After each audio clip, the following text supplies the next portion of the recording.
Killing Slomo.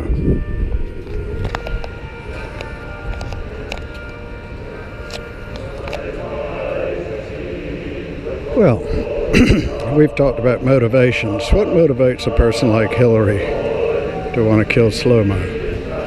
By the way, that fellow right there is a war hero with many, many, many, many, many, many, many, many, many, many heroic combat experiences.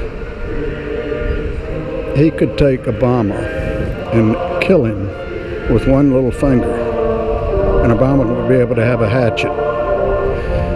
That guy is unreal, and he's retired, so you don't have to worry about him, but he knows what's happening, okay? A lot of you guys that are in the military, you're staying quiet because you promised to do that. My brother's one of them. I would probably be one of them if I took an oath. But you're staying quiet.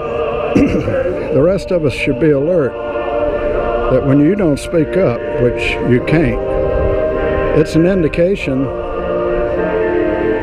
that we're right, those that know what's really going on. It took me a while to realize that's the reason my brother would never really talk about serious military stuff. But anyway, in other words, I never could understand why, whenever I began to bring up a topic of any interest, had to do with military weapons, suddenly I would get the brunt of an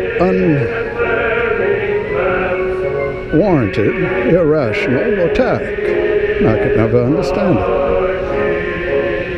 And I take blame for it now because I understand many of you cannot talk. Matter of fact, I know many of you, even now in retirement, are frightened to use your own computer to find out what's really happening on the internet. So if you get this, if you're an ex-serious military man or real warrior who's retired and you knew and know what the Clintons have been up to and what Obama, that rascal, has been up to, and all the shadow government types, and how they contaminated the the leadership of England and Germany, destroyed Germany. The French, they already knew how to destroy themselves, and it actually been the first to demonstrate how to destroy yourself to the Americans. But that's another story. The problem was that what motivates us to do this? What motivates Hillary to be who she is? What motivates Hillary and Bill to be who they are and to stick together? What is it really? What pleasure is at the end of it? Well, that's a good question. We'll speak about that later. The question would be also, what is Slomo's motivation for being so interested in his country? Why doesn't he get interested maybe in helping the poor people are in the street or something else like that? Well,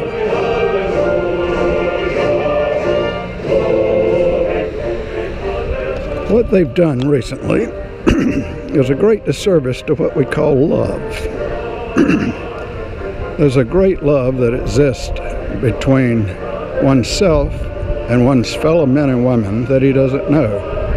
It's the love of strangers. It's the love of one's comrades, the people in one's tribe, perhaps in one's other Homo sapiens, people in good faith, Christians, loyalists, or whatever. But it's a love between the individual and his fellow man. And the greatest and most recent expression of that, above and beyond the religions, is the love that a person has for where he lives. That is, his loyalty to the men and women, his love for the men and women of his country. Now, I personally think that love is what they call glory. When you experience it, it's much better than sexual love. And it's people that know about glory that actually are the great leaders. They talk about it, and they do desperate and heroic deeds. But we are in an unheroic group of people now. We're in the clutches of thieves and petty people. We'll get back to them later. But one of the many destructive things they've done is that they've put a wedge up between the individual and his fellow men. They've made it impossible for us ordinary people to love our leaders. None of us love Obama. He is despicable even to the black men, women. No, love is a much deeper thing, and love for one's men and women has nothing to do with race or size or sex or any of that. The love for one's men and women is the next thing to the love of God, believe it or not.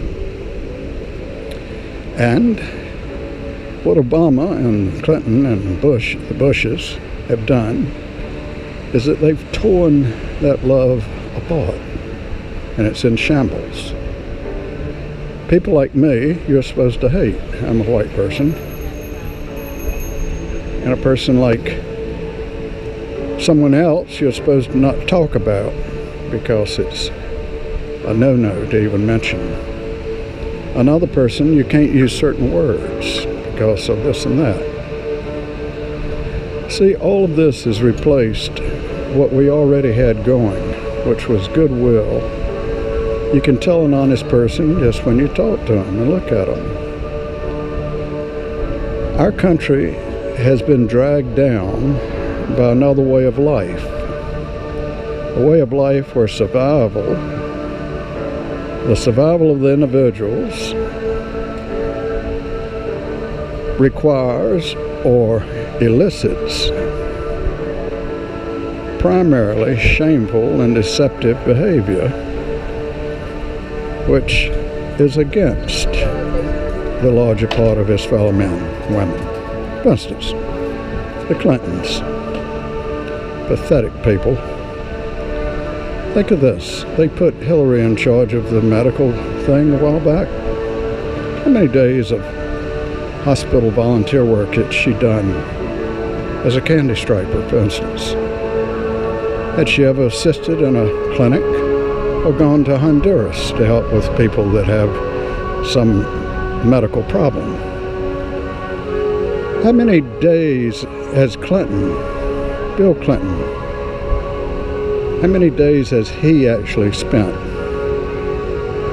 outdoors doing heavy lifting and real work to help any person, any one person, anywhere?